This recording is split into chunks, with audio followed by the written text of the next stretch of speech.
Assalamualaikum warahmatullahi wabarakatuh.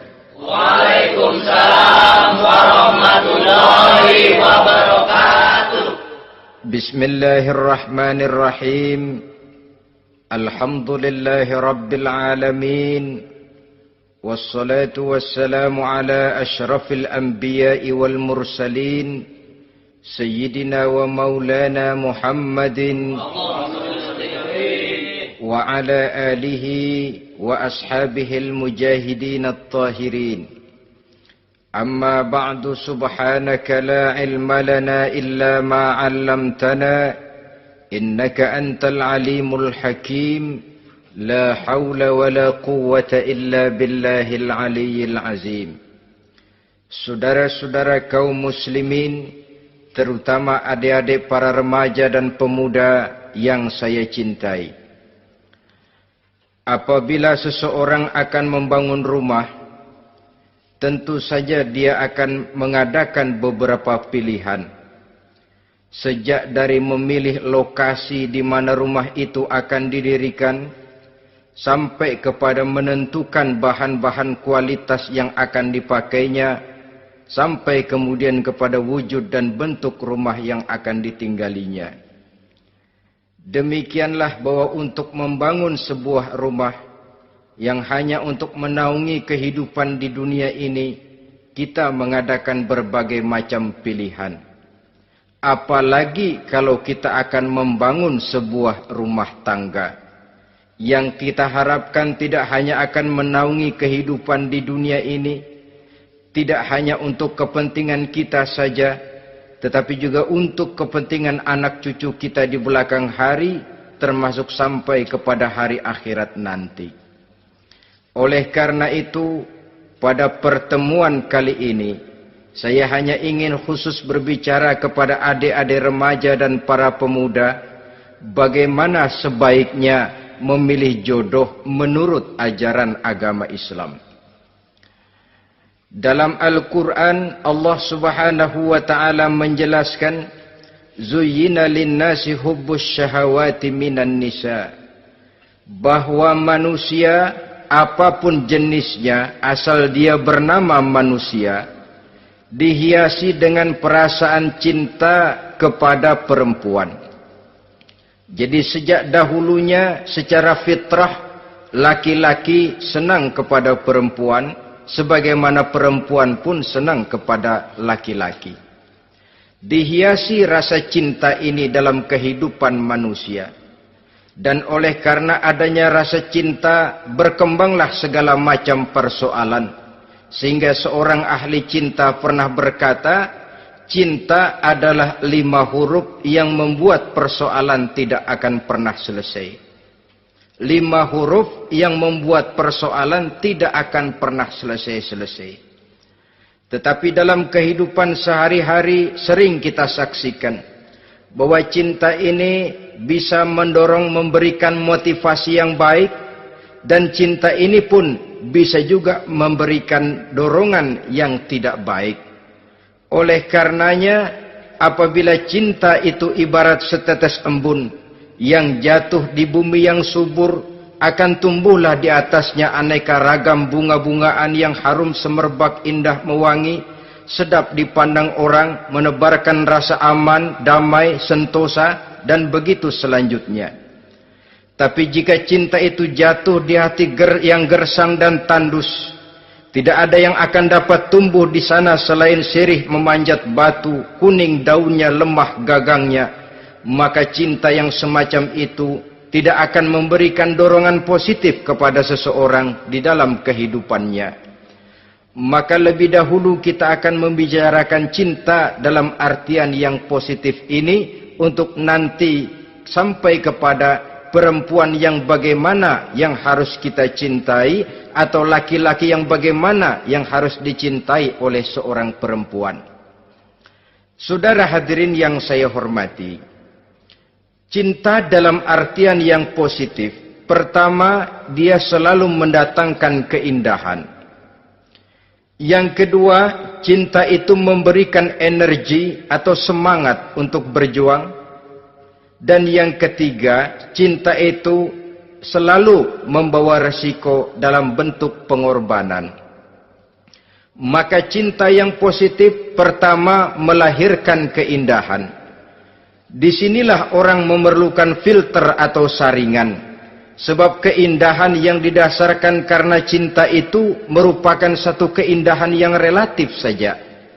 Boleh jadi karena indah orang jadi cinta, boleh juga jadi karena cinta segala sesuatu terasa jadi indah. Namun bagaimanapun juga, kalau hati sudah diliputi oleh rasa cinta, segalanya akan terasa menjadi indah. Cinta itu adalah keindahan. Yang kedua, cinta itu energi, melahirkan dorongan dan semangat.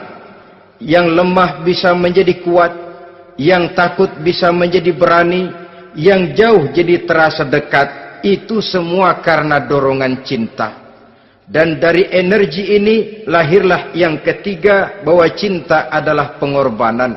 Sehingga orang berkata, berani bercinta artinya harus berani berkorban. Takut berkorban, jangan bercinta. Kalau cinta ini kita salurkan kepada nilai-nilai agama umpamanya, yang pertama, cinta mendatangkan keindahan. Kita cinta kepada agama, maka apapun yang diperintahkan oleh agama akan terasa menjadi indah.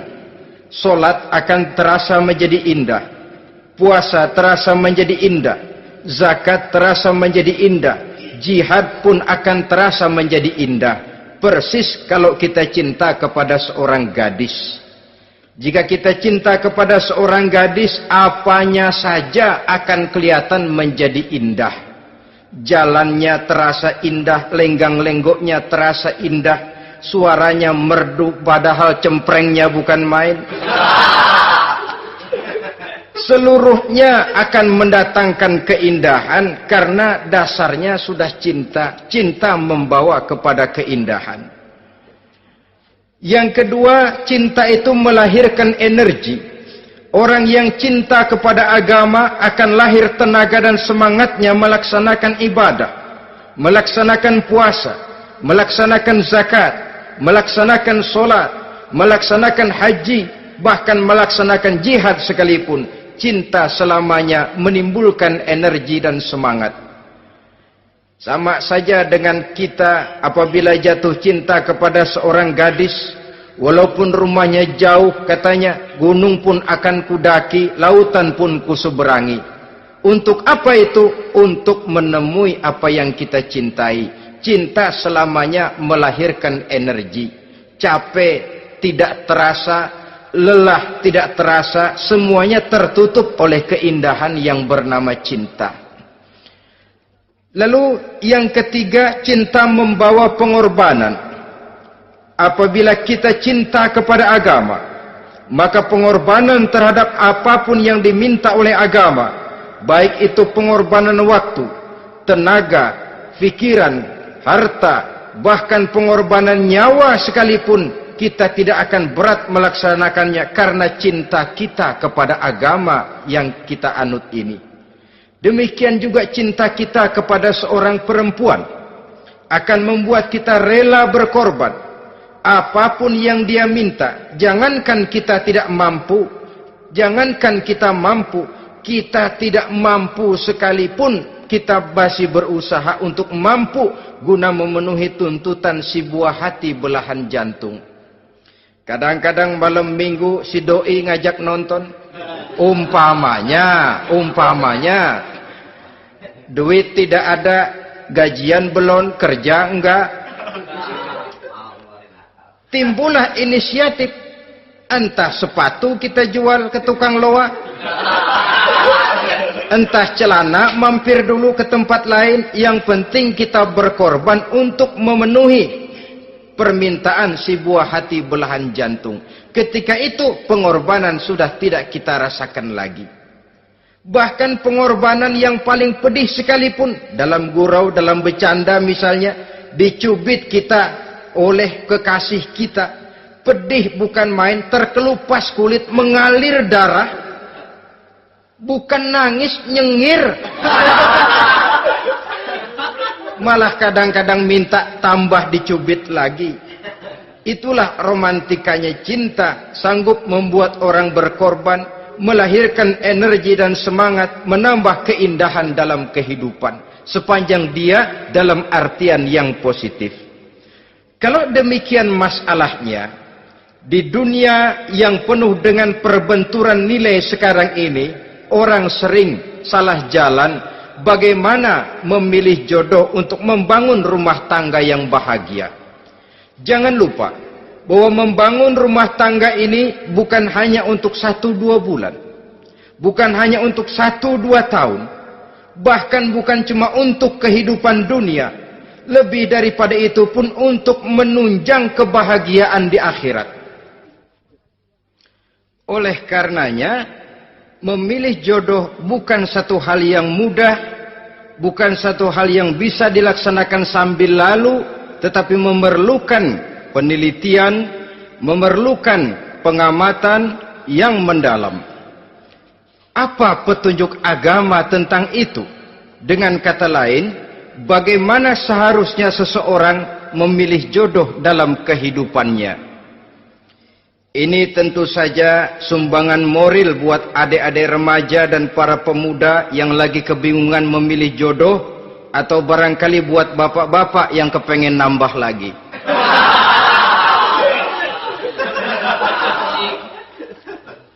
Mohon maaf kepada ibu-ibu, saya tidak menganjurkan, cuma ngajarin. Yang pertama, menurut Nabi, nikahilah perempuan itu karena rupanya, karena hartanya, karena keturunannya, dan karena agamanya. Ada 4 motif utama di sini. Pertama, memilih jodoh, lihatlah rupanya. Lagian siapa yang kepengen dapat jodoh rupanya nggak karu-karuan? Cari rupa yang cantik, indah, dan menawan. Namun jangan lupa, saya katakan di zaman di mana sering terjadi benturan nilai seperti sekarang ini, orang sulit untuk mendapatkan keaslian. Di mana teknologi sudah sedemikian canggih, di mana ilmu kedokteran sudah sedemikian maju, maka berbagai macam rupa bisa dibentuk dengan apa yang dinamakan operasi plastik misalnya. Yang pesek bisa dibikin mancung, kuping yang kelebaran bisa dibikin sedang, pipi yang kembung sebelah bisa dibikin rata, janggut yang tidak menarik bisa dibikin bak lebah bergantung katanya. Oleh karena itu, kalau pilihan hanya tertuju kepada rupa yang cantik saja semata-mata, kita sudah melakukan satu kesalahan yang sangat besar. Sebab apa? Diperingatkan oleh Nabi melalui hadis Ibnu Majah, Bazar dan Baihaqi dari Ibnu Umar. Janganlah kamu kawini seorang perempuan karena kecantikannya, sebab kecantikan boleh jadi akan mencelakakan. Jangan juga kamu kawini perempuan karena hartanya, sebab kekayaan biasanya akan mendatangkan kesombongan. Tetapi kawinilah karena agama dan akhlaknya, karena itulah yang akan membawa kepada kebahagiaan. Saudara-saudara kaum muslimin, terutama adik-adik remaja dan para pemuda, dikala usia puber, apalagi mata baru terbuka, awal balik namanya, remaja sering kehilangan filter. Pokoknya asal ngelihat rupa yang sudah lemot, denok, geboy, pikiran pun hanyut, malam terkenang, siang terbayang, tidur tak nyenyak, makan tak enak katanya, selalu terbayang wajah si doi. Dikala itu orang kehilangan pertimbangan bahwa rupa yang cantik kadang-kadang sering menipu. Diriwayatkan oleh Imam Ibnu Abbas, satu hari ketika sedang kumpul dengan para sahabat, lewatlah orang dengan potongan potongan orang kaya. Kelihatan kan, orang kaya sama orang miskin jalannya aja lain kan? Jalannya saja, jangan gaya hidupnya, jalannya saja lain. Liwat dia. Rasul bertanya kepada seorang sahabat, menurut pendapatmu bagaimana orang yang lewat itu? Kata sahabat, oh, yang lewat ini ya Rasul, kalau dia meminang perempuan pasti diterima. Kalau dia menolong orang pasti berhasil. Kalau dia ngomong pasti didengerin.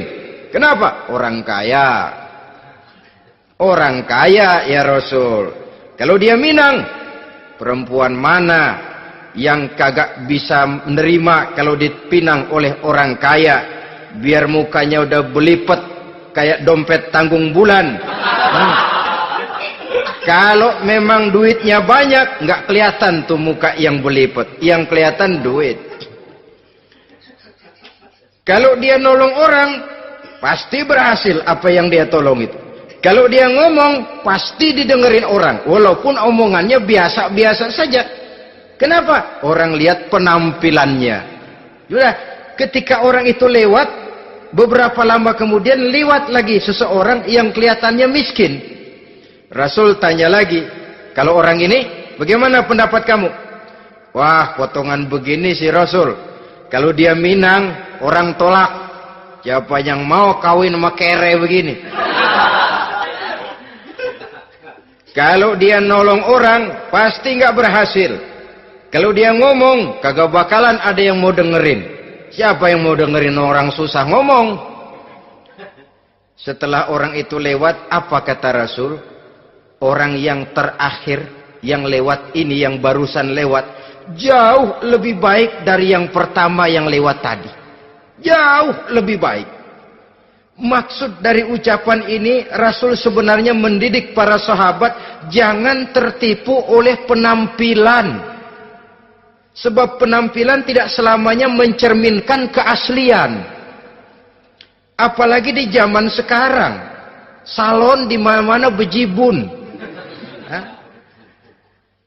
Alis mata bisa dibikin, pipi bisa dicat. Yang pinggir kuning, yang tengah merah, di sebelah merah ada yang kehitam-hitaman, persis orang kepentok tiang listrik.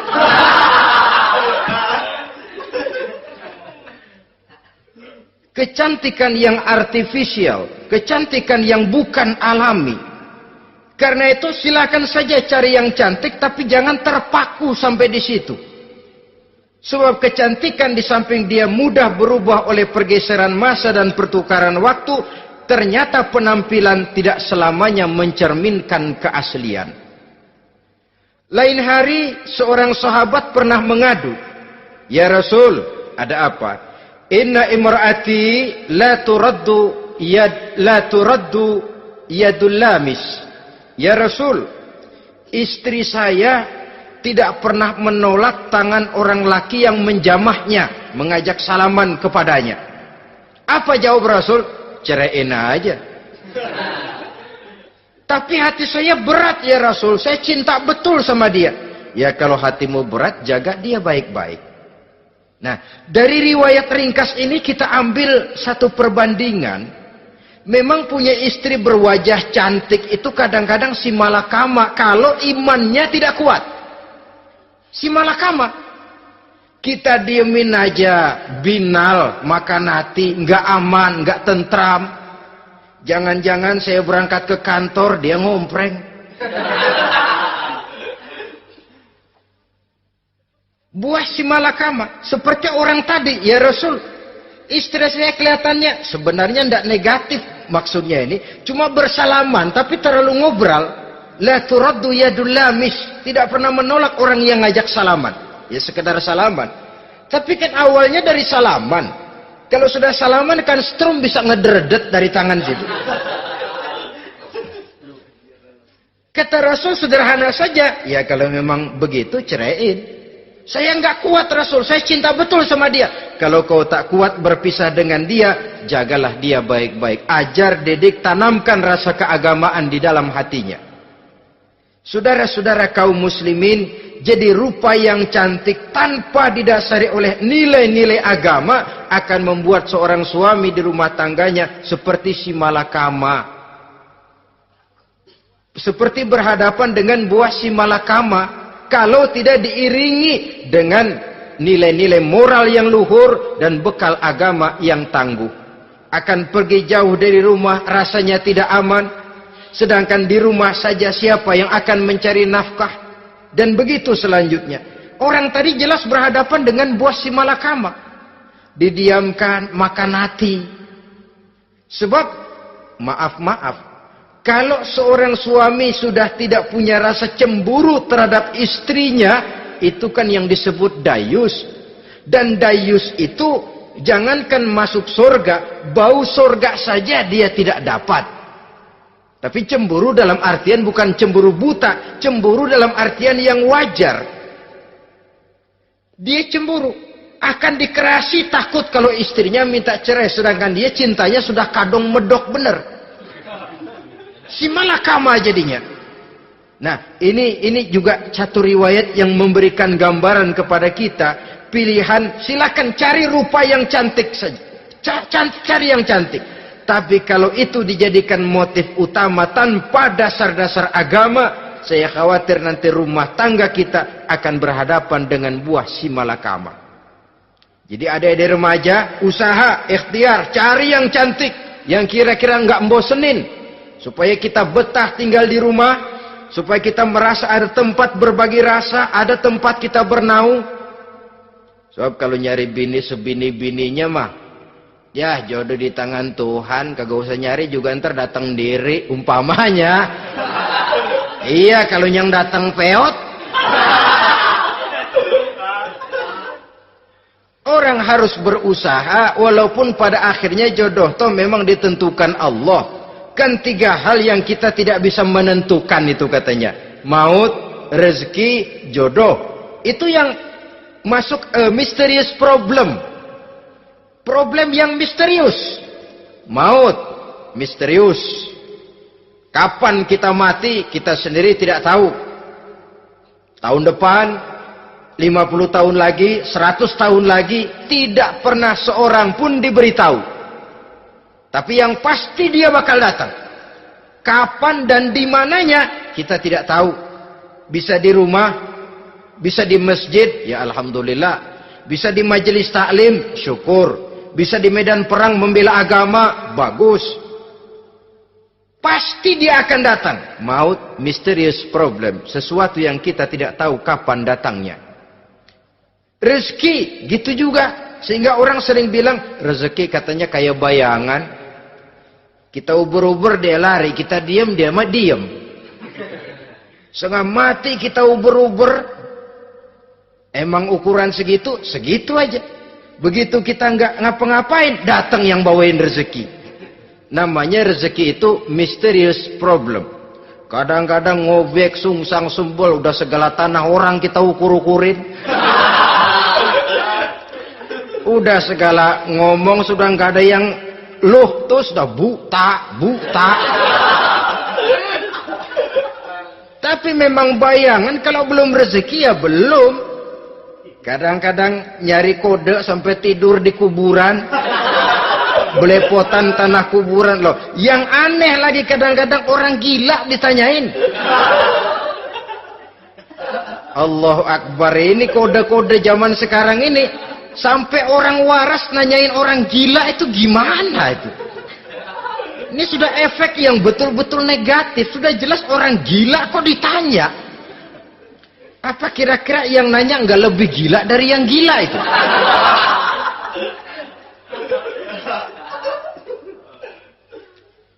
Saudara-saudara kaum muslimin, terutama adik-adik remaja dan para pemuda, jadi silakan saja cari rupa yang cantik, karena dia akan jadi tautan hati, buah hati belahan jantung, tempat kita berbagi rasa, tempat kita pulang dan tinggal di rumah tangga kita.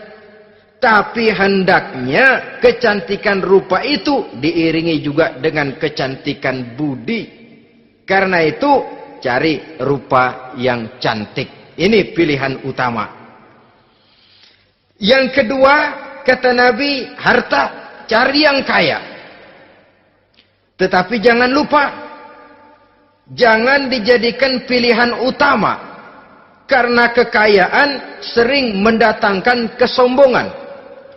Apalagi kalau seorang pemuda mendapat istri orang kaya. hidupnya dimodali oleh istrinya, maka biasanya wibawanya sebagai seorang suami akan hilang. Akhirnya komando di tangan istri. Dikala itulah suami tidak lebih daripada prajurit yang taat kepada komando istrinya. Padahal menurut konsep Quran, ar-rijalu qawwamuna 'alan nisa, laki-laki diciptakan sebagai pembimbing bagi perempuan. Kalau nanti suatu saat terjadi benturan, sedangkan modal diberikan oleh istri, terjadilah pengungkitan. Kata istrinya apa? Lu jangan bertingkah, lu kan kawin sama gue modal lu kolor doang.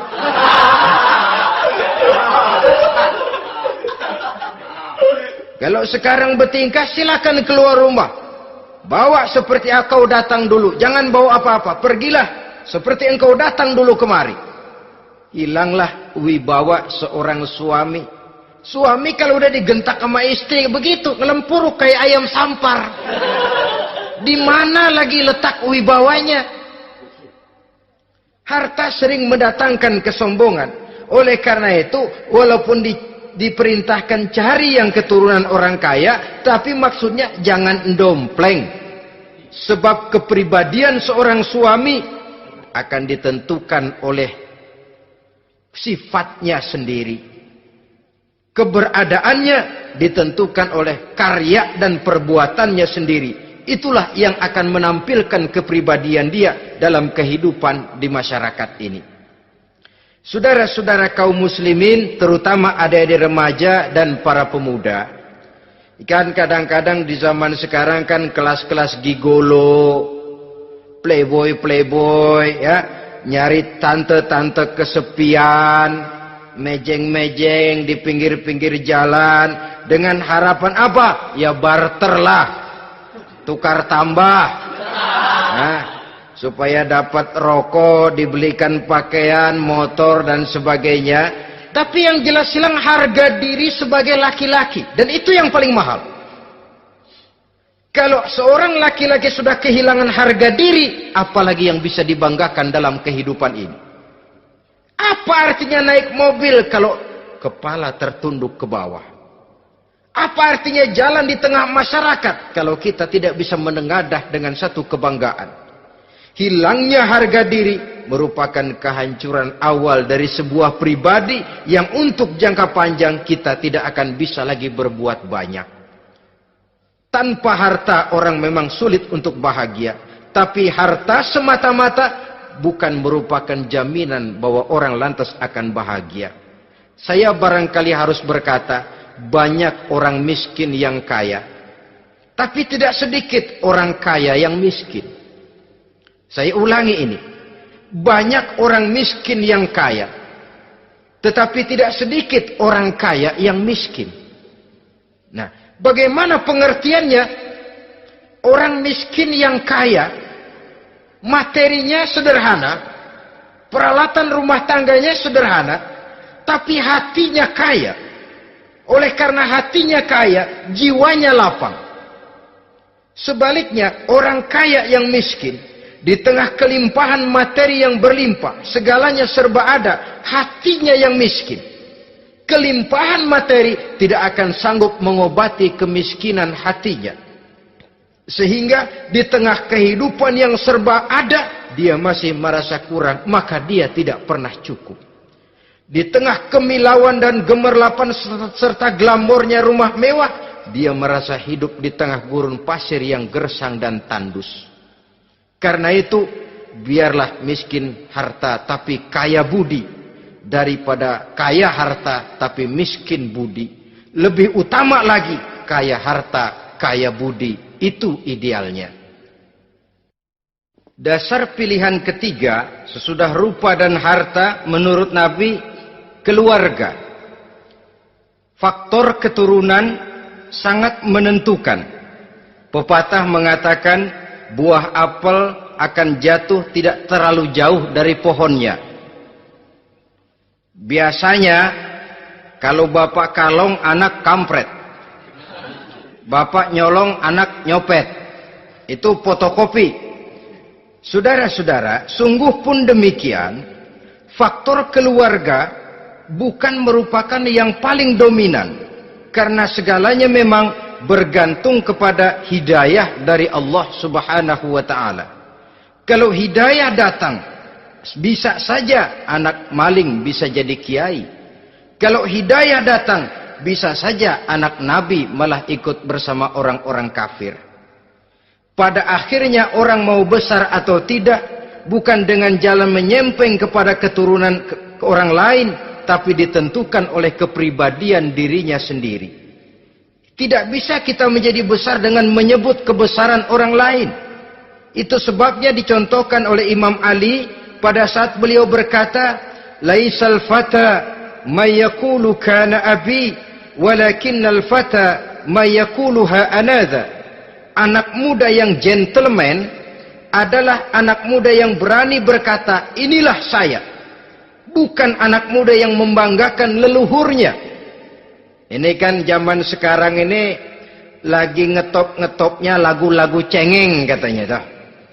Sebenarnya menurut saya bukan cuma lagu cengeng yang jadi masalah. Lagu cengeng cuma satu efek dari sikap yang lebih utama dari itu, yaitu mental cengeng. Kalau mental sudah cengeng, apapun yang kita lakukan akan jadi cengeng. Tidak cuma lagu, kebudayaan yang lahir akan kebudayaan cengeng. Jadi pengusaha cengeng. Jadi pejabat cengeng. Jadi kiai cengeng. Kenapa? Mental cengeng. Di antara mental cengeng itu apa? Mengandalkan fasilitas atasan. Kalau tidak ada fasilitas dari atas, lantas tidak bisa berbuat apa-apa. Cengeng. Menjadi besar bukan karena karier pribadi, tapi karena nasib katrolan. Itu pun termasuk mental cengeng. Sedikit gagal, bagaimana sedikit jalan buntu, babe. Sedikit deadlock, babe. Lu ngapain babe lu melulu? Saudara hadirin yang saya hormati, jadi lebih penting dari sekedar lagu-lagu cengeng, saya malah lebih suka bicara mental cengeng ini. Mental yang cepat putus asa. Mental yang tidak mau mengeluarkan usaha maksimal. Mental yang hanya mengandalkan fasilitas. Sedangkan pribadinya tidak lebih daripada pribadi sumuhun dawuh, pribadi kulo nuwun, pribadi kumaha juragan wae, pribadi oke bos, pribadi asal bapak senang. Bukankah itu semua merupakan cermin dari mental-mental yang cengeng, yang untuk jangka panjang tidak akan pernah menguntungkan daripada pembangunan bangsa dan negara yang kita cintai ini. Seseorang mau besar atau tidak, bukan dengan jalan menyempeng kepada kebesaran orang lain.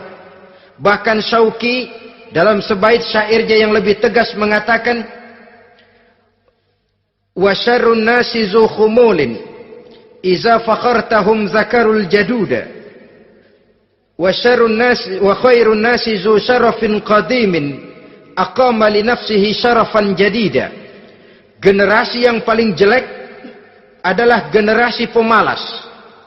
Kalau kelihatan orang lain lebih hebat dari dia, disebut-sebutnya kebesaran nenek moyangnya. Dia sendiri nggak punya prestasi apa-apa. Kerjanya cuma ngandeli babe. Kerjanya cuma menggelayuti fasilitas orang tuanya. Tanpa itu, dia tidak akan punya nilai dan harga sama sekali. Ini generasi paling jelek. Kalau orang lain kelihatan lebih hebat, dia sebut nenek moyangnya. Lo sih belum apa-apa lo, baru kopral lo. Engkong gua no, komandan Hansip. Engkongnya yang disebutin. Dia sendiri tidak punya prestasi apa-apa. Jadi silahkan saja cari gadis dari keturunan keluarga yang baik-baik. Tapi jangan jadikan tendensi utama, jangan dengan niat untuk menyempeng kepada kebesarannya. Tapi paling tidak dengan niat agar mudah-mudahan dari benih yang baik ini akan lahir keturunan-keturunan yang baik pada akhirnya nanti. Itu yang kita harapkan. Bukan lalu dengan pertimbangan, weh, mertua gue bos nih, kali aja begitu gue kawin aja mampus. Ini semua warisan kan jatuh kemari semua. Kalau itu niatnya sudah jelas salah. Kita mencari perempuan dengan keturunan-keturunan yang baik dengan berharap agar anak-anak kita nanti yang akan merupakan benih cucunya akan melahirkan kebaikan-kebaikan seperti leluhurnya dulu. Saudara, pilihan yang keempat kata Nabi, agama. Ini yang paling inti. Kenapa? Agama itu motivasinya moral. Di sini segalanya ditentukan. Rupa yang baik, harta yang banyak, keluarga yang luhur. Kalau sudah dilandasi oleh agama yang rapuh, bahkan tidak beragama sama sekali, ketiga hal di atas tadi hanya akan mendatangkan malapetaka. Sekarang kan kita tertipu oleh penampilan, padahal penampilan belum tentu kenyataan. Di jalan-jalan kita akan lebih terpesona melihat gadis pakai miniskirt di atas lutut ketimbang kita melihat gadis-gadis yang pakai jilbab. Kalau sudah pakai jilbab keliwat, yang usil banyak banget, bau sorga nih. Bau sorga katanya. Tapi kalau sudah yang pakai miniskirt itu yang lewat, itu dari ujung ke ujung mata kagak mau kedip.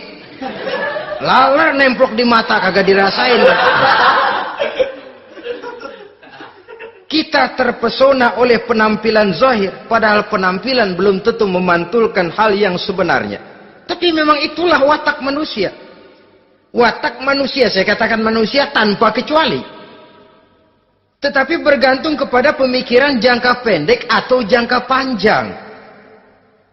Kalau jangka panjang yang kita pikirkan, ya tentu kita tidak akan mudah terpesona oleh hal yang zahir. Sampai-sampai Quran sendiri mengatakan budak yang hitam legam tapi beriman itu lebih baik daripada orang-orang musyrik walaupun cantik, denok, lemot, geboy. Ada lagi nggak bahasa yang lebih dari itu? Cantik, denok, lemot, geboy, bahenol, nerkom. Tapi kafir masih lebih baik budak yang hitam legam sekalipun. Kalau dia beriman. Kenapa? Rumah tangga untuk jangka panjang. So itu Islam tidak membolehkan kawin campuran dengan lain agama. Walaupun ada ayat yang mengatakan boleh kawin dengan ahlul kitab. Tapi sebagian mufassir menjelaskan bolehnya kawin dengan ahlul kitab itu dalam kondisi darurat. Dalam kondisi normal tidak bisa. Kenapa? Kalau sudah berlainan agama, akan terjadi kerancuan rumah tangga untuk jangka panjang. Bagaimana membina dalam keharmonisan di rumah tangga? Bagaimana nasib anak-anak nanti? Kadang-kadang ada keluarga, kami sih keluarga modern. Anak-anak kami berikan kebebasan untuk milih agama apa saja. Bapaknya Islam, istrinya Kristen, anaknya ada yang Hindu, Buddha. Bagus nih, keluarga pecel namanya. Bagaimana keluarga modern bisa seperti itu? Padahal seorang suami bertanggung jawab di hadapan Allah. Dia akan ditanya tentang istrinya. Dia akan dimintakan pertanggungan jawab tentang anak-anaknya. Kalau istri kita berlainan agama, mungkin terjadi pengkaplingan. Pokoknya kalau anak perempuan ikut ibu, anak laki ikut bapak. Administrasi dunia bisa begitu, tapi akhirat pertanggungan jawab di hadapan Allah. Bisakah kita? Sorry aja Tuhan emang janjinya begini. Saudara hadirin yang saya hormati, oleh karena itu budak legam hitam kalau beriman masih lebih baik daripada orang-orang yang tidak beriman walaupun cantik dan mempesona. Kenapa? Ini faktor agama.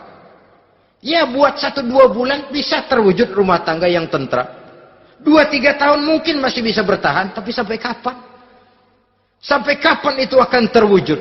Pada akhirnya akan muncullah dilema yang akan sulit buat diatasi. Oleh karenanya motif agama dijadikan stres oleh Nabi. Fasfar bizatiddin taribat yadak. Pilih agama sebagai titik sentral, sebagai pilihan utama.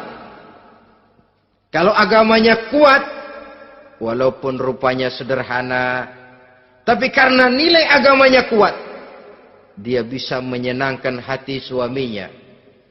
Dia bersolek untuk kepentingan suaminya. Dia taat kepada suaminya. Harta, dia anak orang kaya untuk membantu perjuangan suaminya. Tapi kalau tidak ada modal agama, rupa yang cantik bisa menyengsarakan suami. Apalagi kalau suami kere. Istrinya sudah cantik, kaya ataupun tidak kaya kadang-kadang. Udah, suaminya suruh ngempuk di rumah bininya yang kerja. Ya kalau kerja mendingan kalau dikerjain itu.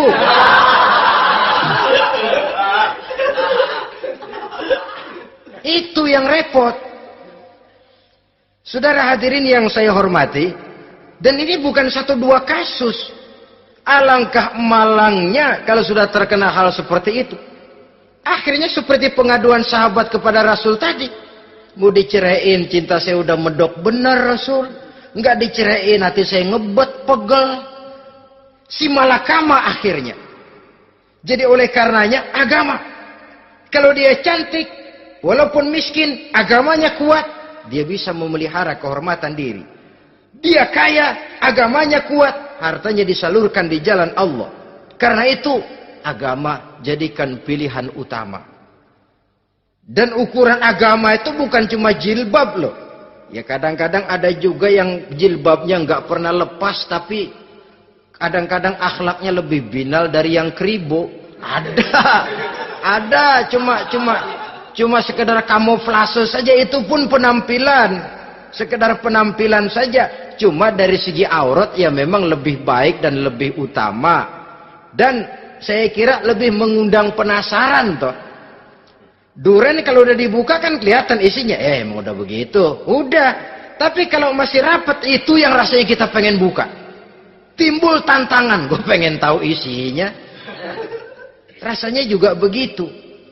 Sama saja dengan baju. Kalau dibungkus rapat di plastik, ditaruh di etalase, adanya di toko mau serba ada. Tahu kita barang mahal nih. Biar punya duit, kita mau nawar ragu-ragu, takut nggak cukup. Tapi kalau barang sudah dibuka di jalanan, diobral di pinggir jalan, murahan, 1.003 masih dicampur odol. Yang begitu sih biar nggak punya duit, kita berani banget tanya, nawar, megang lagi nyemek. Berat duit nih bang. Kenapa? Barang sudah terbuka. Jadi saudara-saudara, syukur kalau keempat-empatnya ini jodoh terkumpul dalam jodoh yang saudara cari. Sudah rupanya cantik, kaya, keturunan orang baik-baik, agamanya kuat. Nah, surga dunia tuh. Yang begitu cari. Kalau ada yang begitu, saya juga mau nambahin satu lagi.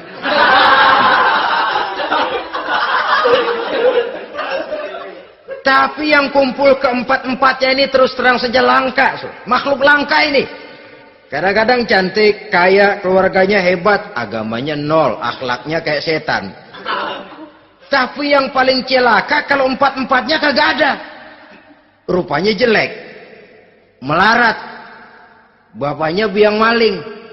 Kagak beragama lagi. Apanya yang mau dipilih? Mampus saja mendingan. Sudah nggak ada pilihan sama sekali tuh. Sudah nggak ada pilihan sama sekali. Saudara hadirin yang saya hormati, terutama adik-adik remaja. Nah, lalu apa motivasi agama dalam pembinaan ini apa? Agama ini kan memberikan contoh bahwa perempuan yang baik itu, yang kita ingin jadikan dia sebagai ideal dalam pencarian jodoh, tandanya 3. Iza ra'aitaha saratka, kata Nabi. Kalau dipandang, dia bisa menggembirakan kamu. Kan ini yang penting buat seorang suami. Kalau saudara nanti jadi suami, punya istri yang jadi partner setia mendampingi suaminya. Kalau dilihat nggak membosenin, Kenapa? Dia berdandan untuk nyenangin hati suaminya. Enggak bosenin. Kan kadang-kadang ada bini kalau kita pulang demok aja fotonya.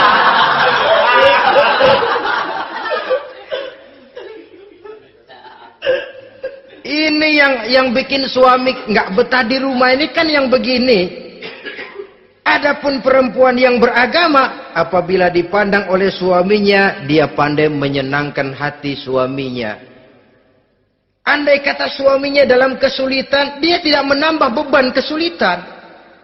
Paling tidak dia bisa memberikan satu bantuan moral. Bantuan moral untuk mengurangi beban kesulitan daripada suaminya. Suami pulang dagang rugi, kata istrinya, romantika bang. Sekali-sekali lah, masa selamanya dagang mau untung. Besok siapa tahu untung lebih besar. Kan meringankan tuh. Kadang-kadang enggak, suami pulang dagang dari pasar panas, rugi. Sampai rumah bini pidato. Peletar-peletor. Lu dagang rugi, emang lu laki goblok.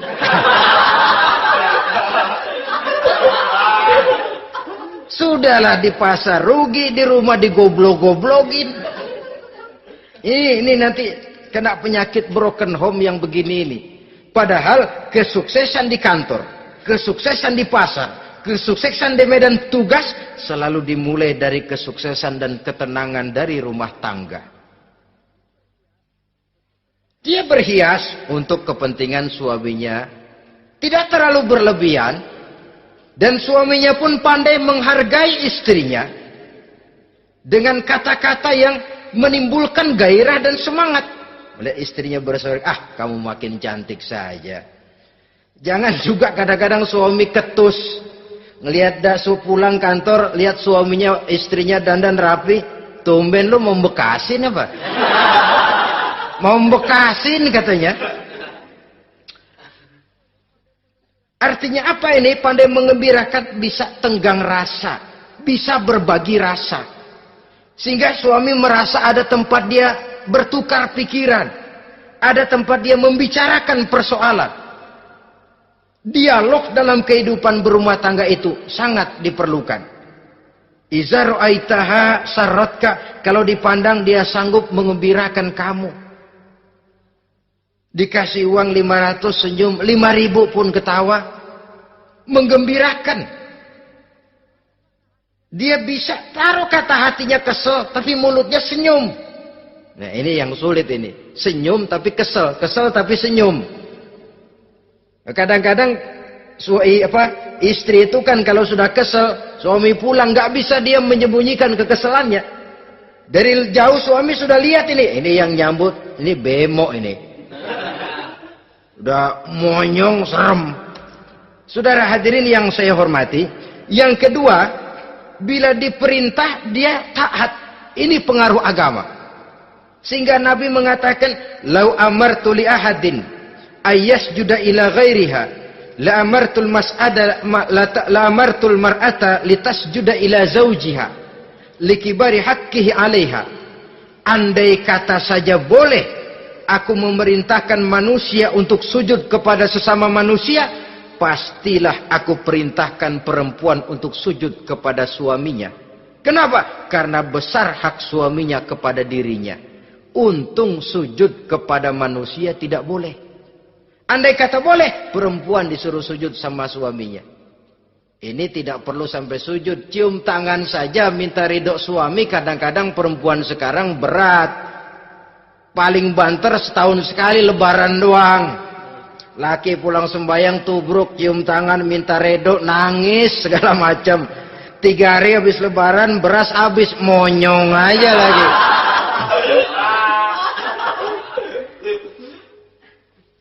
Saudara hadirin yang saya hormati, yang ketiga, akibat pengaruh agama, dia sanggup memelihara kehormatan diri dan sanggup menjaga harta suaminya. Memelihara kehormatan diri baik pada saat suaminya di rumah atau pada saat suaminya tidak ada di rumah. Satu riwayat, seorang sahabat akan pergi perang jihad di fi sabilillah. Ketika mau berangkat dia bilang kepada istrinya, saya mau berangkat perang. Kalau saya belum pulang kamu jangan keluar rumah. Baik bang. Pergi istrinya. Pergi suaminya jihad. 1 minggu, 2 minggu berlalu belum juga pulang. 1 hari datang utusan dari rumah orang tua si istri ini. Assalamualaikum bu. Waalaikumsalam. Ada apa? Ada berita kurang enak bu. Orang tua ibu sakit parah. Mohon tolong ditengokin. Apa kata si istri? Maaf saja, suami saya belum pulang dari medan perang. Saya belum dapat izin keluar rumah kalau dia belum pulang. Tolong sampaikan maaf saya kepada orang tuanya. Pulanglah utusan tadi. Besok balik lagi. Bu, ada apa? Udah Senin Kemis. Napasnya sudah sampai tenggorokan. Tolong tengokin buat terakhir kalinya bu. Suami saya belum pulang. Dia pesan kalau dia belum pulang saya jangan keluar rumah. Saya nggak bisa tengokin orang tua saya. Salam maaf saja. Pulang utusan itu. Besok balik lagi. Bagaimana? Sudah meninggal bu. Mau dikubur. Tengokinlah buat terakhir kalinya. Suami saya belum pulang. Saya belum berani keluar rumah kalau suami saya belum pulang. Itu janji saya sama suami saya. Pulanglah utusan ini ngadu kepada Rasulullah sallallahu alaihi wasallam. Ya Rasul, ini perempuan kelewatan benar. Dari orang tuanya sakit sampai sekarat, sampai mati, sampai dikuburin dia nggak nengokin. Memangnya kenapa? Suaminya katanya pergi jihad dan suaminya tidak mengizinkan dia keluar rumah kalau si suami belum pulang. Apa jawab Rasul? Marahkah beliau? Tidak, beliau senyum. Apa katanya? Dosa orang tua yang meninggal ini telah diampuni oleh Allah karena dia punya anak perempuan yang begitu taat kepada suaminya. Allahu Akbar. Dosa orang tua yang sudah meninggal itu diampuni oleh Allah karena dia punya anak perempuan yang begitu taat kepada suaminya. Ketaatannya kepada suaminya menyebabkan dosa orang tuanya diampuni oleh Allah Subhanahu wa taala. Suami pergi jihad, orang tua sakit keras, tidak berani dia keluar rumah. Itu tandanya bisa menjaga kehormatan diri.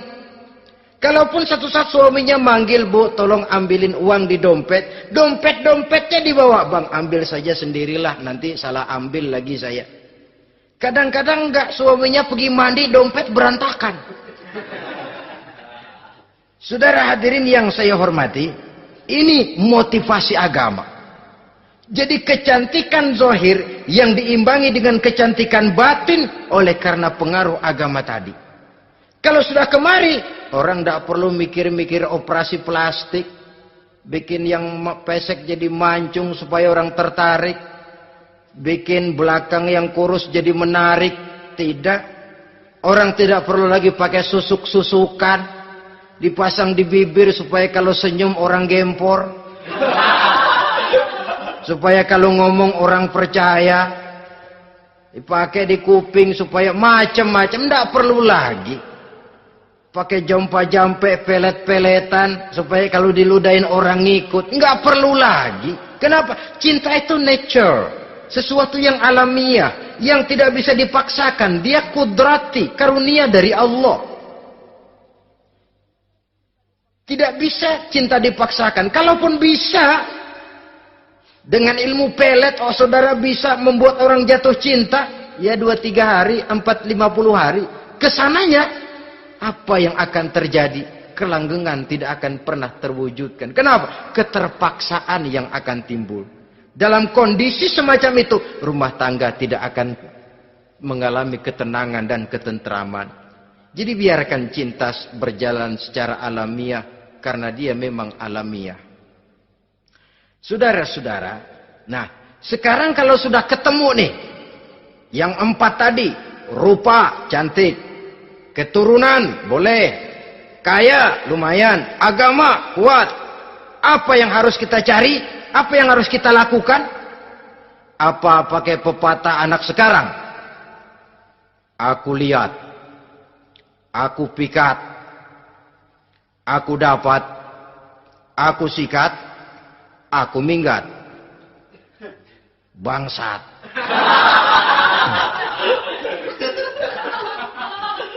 Itu kan ada moto cinta kilat begitu tuh. Cinta kilat katanya. Aku lihat, aku pikat, aku dapat, aku sikat, aku minggat. Bangsat. Atau kita harus hanyut dalam arus free love, free sex, summon liven, eksperimen dulu?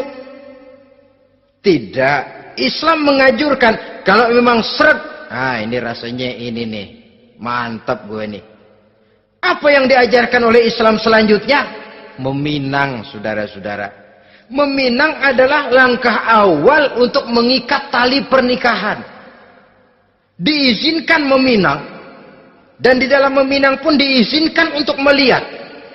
Cuma kalau boleh, ya syaratnya itu, waktu melihat itu jangan sampai ketahuan si perempuan yang akan kita pinang itu. Untuk apa kita meminang? Pertama, untuk yakin. Yakin bahwa perempuan yang kita inginkan ini sudah kumpul syaratnya itu, tidak ada cacatnya. Yang kedua, untuk memperkuat tekad hidup berumah tangga. Diperlukan meminang. Adapun adat itu berbeda, tapi bahwa konsep meminang itu dalam Islam ada, itu jelas. Ya kalau mesti bawa pisang raja, pakai roti buaya, pakai martabak segede ban mobil truk segala macam, itu adat saja, ya. Tapi yang real meminang itu ada dalam Islam. Nah, bagaimana adab meminang? Setelah kita tahu anak ini cantiknya ya, keturunan baik, ya kekayaannya lumayan, agamanya kuat, pinanglah dia. Caranya boleh lihat langsung. Lihat langsung kalau bisa tanpa setahu si perempuan. Dan batas yang boleh dilihat itu muka dan tangan. Itu saja. Jadi jangan gerusak. Minta permisi Pak, saya mau ngelihat anak bapak seutuhnya. Soalnya buat saya ini nanti. Apanya aja dibedolin, jangan. Kira-kira yang boleh itu muka sama tangan. Andai kata kita risih, sebab nanti kalau nggak jadi akan jadi timbul rasa malu dan si perempuan juga kasihan. Boleh mengutus perempuan yang kita percaya. Coba kau ke sana, lihat kondisinya yang sebenarnya bagaimana. Kalau ngelihat dari jauh sih utuh, siapa tahu nanti tangannya kurang sebelah. Coba lihat sana. Saudara-saudara, kemudian boleh juga ditanyakan kepada orang tuanya. Dan dalam hal ini orang tua si gadis tidak boleh menyembunyikan aib atau cacat yang dimiliki oleh anaknya. Dia harus menceritakan apa adanya. Sampai pun kekurangan anaknya yang paling kecil sekalipun. Sebab apa? Jangan sampai istilah pepatah beli kucing dalam karung. Kedengeran suaranya doang meong-meong, begitu dibuka tuh kucing gempor sebelah kakinya nggak ada. Kan tentu kita tidak kepengen kecewa di belakang hari. Itulah perlunya meminang sebagai jembatan untuk menuju kepada pernikahan. Nah, dengan demikian kalau sudah usaha meminang ini dilaksanakan, jangan merasa sudah setengah resmi. Ini yang kadang-kadang jadi penyakit. Malah sesudah meminang harus masing-masing lebih menjaga diri, menjaga kehormatan, menjaga pergaulan. Kenapa? Agar saat memasuki jenjang pernikahan nanti merupakan jenjang yang sangat ditunggu-tunggu. Ada rasa keinginan tahu. Kalau tidak, ya udah biasa, nggak giroh lagi ngadepin perkawinan. Kenapa? Kemarin-kemarin gue udah cobain. Hilang gairah lagi. Sebab itu kalau sudah meminang, jangan merasa sudah setengah halal. Ah, udah minang ini Kadang-kadang orang tua juga konyol. Sudah dipinang, diumbar. Lu bawa kemana kayaknya lu udah pinang. Padahal meminang itu cuma langkah awal. Sedangkan selanjutnya harus lebih berusaha menjaga kehormatan diri. Sampai pada saat nanti pelaksanaan pernikahan. Nah, saudara-saudara, terutama adik-adik remaja dan para pemuda, walaupun agak sekilas memang karena terbatasnya waktu pada pertemuan ini, mudah-mudahan bisa memberikan gambaran yang sepintas tentang bagaimana sebaiknya kita memilih jodoh di dalam membina rumah tangga yang bahagia. Semoga ada manfaatnya. Terima kasih atas segala perhatian. Mohon maaf atas segala kekurangan. Usikum wa nafsi bitaqwallah. Wassalamualaikum warahmatullahi wabarakatuh. Waalaikumsalam warahmatullahi wabarakatuh.